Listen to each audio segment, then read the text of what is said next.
ရောကြိုက်ထားတဲ့ဟာလေးပေါ့ကော်လန်ပါတဲ့အင်ဖြစ်တဲ့အတွက်ကြောင့်ကော်လန်က V shape လေးသွားတာဆိုတော့ V shape လေးညှပ်ပေးထားတယ်ပေါ့နော်ဒါတော့အရှိချမ်း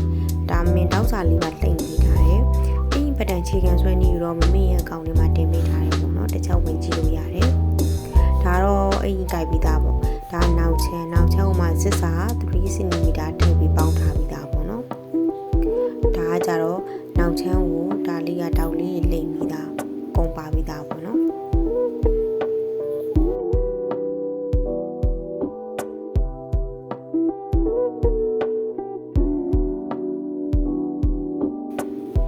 ဒါကကြတော့လက်ပတ်တန်လေးပေါ့နော်လက်လေးဆွဲထားတာအပေါ်ကကြဖောင်းဖောင်းလေးလုပ်ပေးထားတယ်သူကလက်ဖောင်းလေးဆိုတော့ပေါ်ဖောင်းဖောင်းလေးနေနော်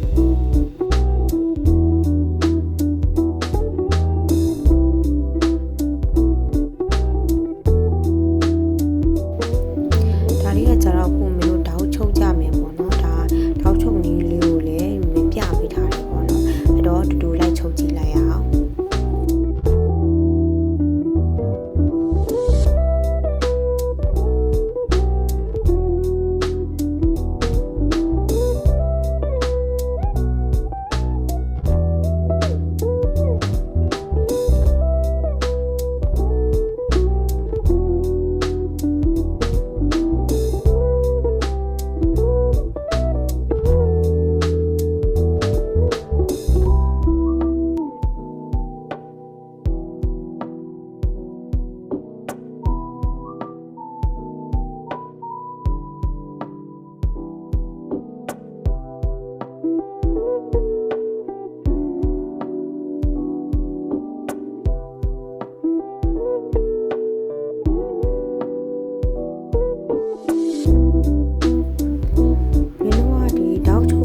ကြရင်ခေါ်ကပ်ပြီးတော့မီးထွေးထိုးဖို့လည်းမမေ့နဲ့နော်အဲ့တော့ဒေါက်လေးချုပ်ပြီးသွားပြီဆိုရင်မင်းတို့ကအလားလာခြင်းကိုပကုံးချင်းတွဲမယ်ရှေ့ချမ်းနဲ့နောက်ချမ်းပေါ့နော်အလားလာခြင်းထပ်မယ်ထပ်ပြီးတော့ပင်းအလေးထိုးပြီးတော့ချုပ်ကြမယ်ပေါ့နော်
ဆိုရင်တခါတည်းကင်းချီပါလိုက်မယ်ကင်းချီကဒီတော့ဟောပေါ့နော်စစ်စာနေရာလေးတော့အကုန်လိုက်ပြီနော်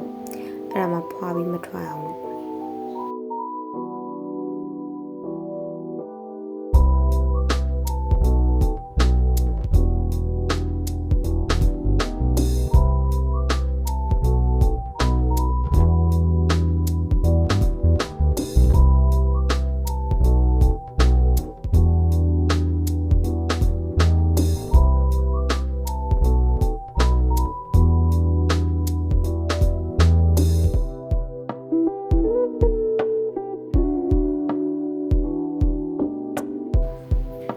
စစ်ချုပ်တော့မှာဆိုတော့ဒီပေါ့နော်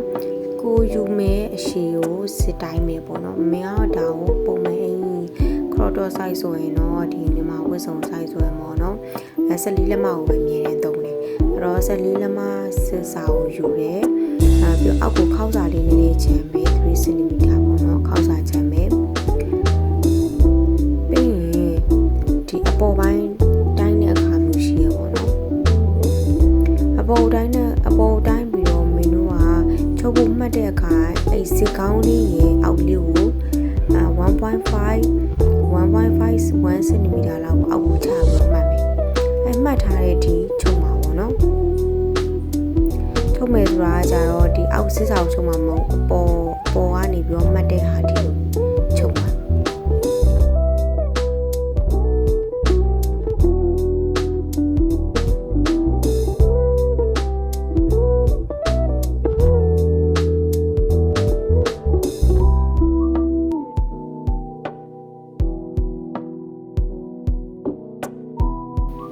ချုပ်ပြီးသွားပြီဆိုမင်းတို့အဲ့ခောက်စာလေးပေါ့နော်မီးကြွေလေးတစ်ခါလေးတိုက်မယ်ပေါ့နော်အဲ့ဒါမှစေချုပ်တဲ့ခါကျရင်ပြပြပြပြလေးဖြစ်နေမှာဒါကတော့မီးကြွေတိုက်ပြီးသားလေးပေါ့နော်မီးကြွေတိုက်ပြီးသွားပြီဆိုရင်မင်းတို့ကဒီမလားဘက်ချမ်းပေါ့နော်အခုကမလားဘက်ချမ်းလေးခောက်ထားတာဆိုတော့မလားဘက်ချမ်းမို့အလားထပ်မှာအလားကောင်းလေးထပ်မယ်ထပ်ပြီးတော့မင်းတို့ကပင်းအပ်တစ်ခုချင်းစီလိုက်ပို့ပြီးတော့စစ်ကိုချုပ်တော့မယ်ပေါ့နော်အဲ့တော့စစ်ချုပ်နေလေးကိုလည်းတစ်ခါလေးအတူတူလိုက်ပြီးချုပ်ကြည့်လိုက်အောင်နော်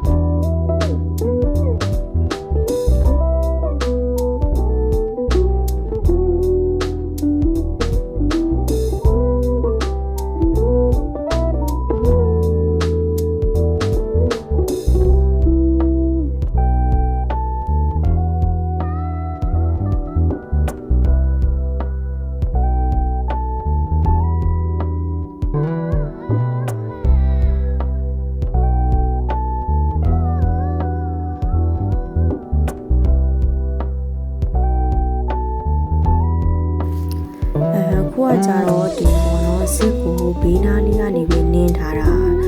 ဇစ်ပီးနဲ့မနင်းရသေးဘူးပေါ့နော်ဇစ်ပီးနဲ့နင်းမှာသူကဇစ်ပြောက်ဖြစ်သွားမှာအဲ့တော့ဘေးကနေအခြေလေးချုပ်ပြီးသွားပြီဆိုတော့ဇစ်ပီးနဲ့ပြန်ချုပ်မယ်ပေါ့နော်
ဒါကကြတော့အခုပေါ့နော်ဒီlevel နေရာပေါ့နော် level နေရာကိုကွန်လန်ဆာနေရာယူတော့မှာကွန်လန်ဆာနေရာယူတော့မှာဆိုတော့မင်းတို့ပတ်လေကိုပြီးကျိုးနဲ့တိုင်းမယ်ပေါ့နော်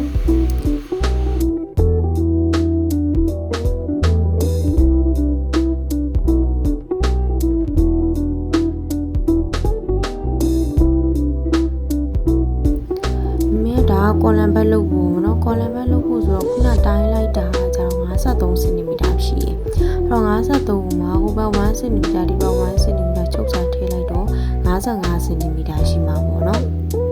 ဒါ55ရှိတယ်အဲ့တော့မမေကဒီပေါ့နော်အောက်ကစကတ်အစကိုလည်းယူမှာဖြစ်တဲ့အတွက်ကြောင့်အမဲရောင်ကော်လန်ဘက်အဓိကယူမှာပေါ့နော်အဲ့ကြတော့အမဲရောင်တစ်ပတ်အဖြူလေးတစ်ပတ်ခြုံမယ်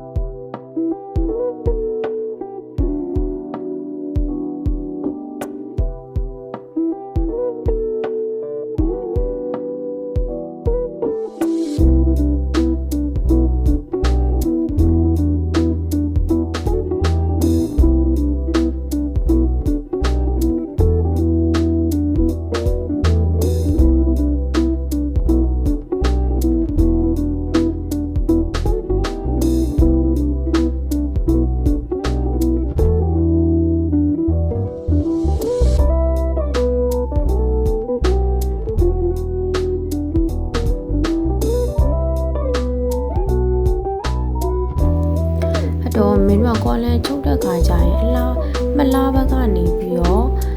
ဒီအလားဘက်ကိုကော်လန်ပြန်လှန်มาဖြစ်တဲ့အတွက်ကြောင့်မလို့မင်းတို့ခုထားချင်တာကအလားဘက်ကခုထားပါဒီမှာအဖြူနဲ့မင်းရှိတယ်အဲ့တော့အမေကိုအလားဘက်ချမ်းမှာထားချင်တယ်အဲ့လိုမျိုးဆိုမလားဘက်မှာကိုထားမဲ့အချမ်းပေါ့နော်အမဲချမ်းဆိုအမဲချမ်းကိုမလားဘက်ချမ်းပေါ်တင်ပြီးတော့ချုပ်မှာအဲ့ဒါမှဟိုဘက်ကိုလှတဲ့ဘက်ကိုလှန်လိုက်တဲ့အခါမှာအမဲရောင်လေးပေါ်နေမှာပေါ့နော်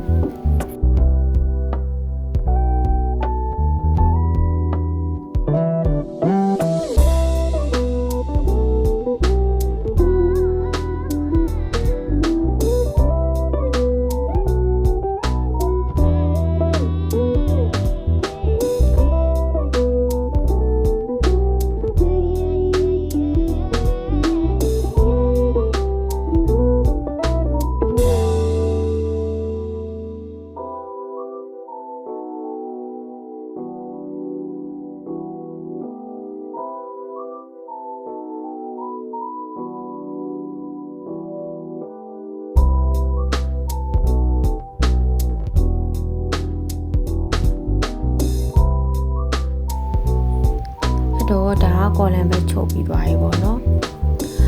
ကော်လန်ဘက်ချုပ်ပြီးသွားပြီဆိုတော့ဘာလုပ်မလဲဆိုတော့လက်တက်တော့မယ်လက်တက်မယ်ဆိုတော့မမင်းတို့ကကြတော့ဒီလက်ဖောင်းစာယူထားတာပေါ့နော်လက်ဖောင်းစာယူထားတာဖြစ်တဲ့အတွက်ကြောင့်လက်ဖောင်းသားကိုရောက်တဲ့ခါကျရင်ဒီအဖောင်းစာလေးနည်းနည်းချန်မယ်ပေါ့နော်ဟိုဘက်လက်လက်ချန်မယ်ဒီဘက်လက်လက်ချန်မယ်ပေါ့နော်ပြီးရင်ပင်းအပ်လေးနဲ့ပဲမှတ်ထားမှာ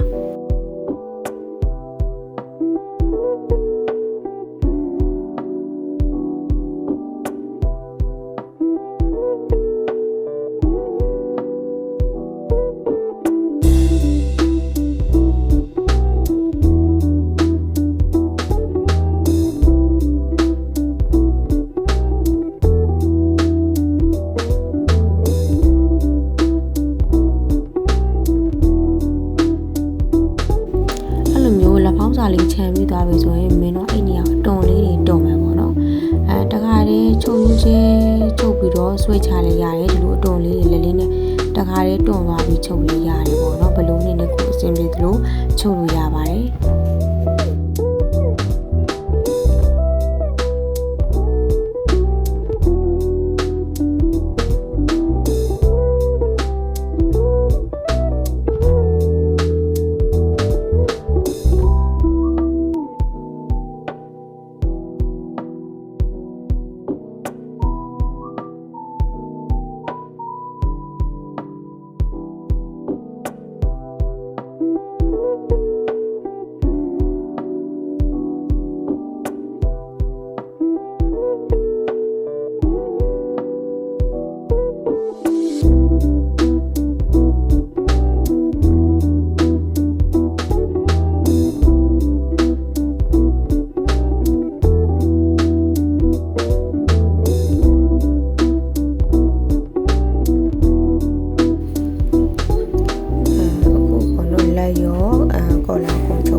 ဆိုတော့အင်းချီလိုက်မယ်ပေါ့နော်လေဘဲနေလည်းခုံလိုက်မယ်ဒီချိုင်းဆက်တွေလည်းခုံလိုက်မယ်ပြီးတော့ကော်လန်လေးကိုပြန်လှန်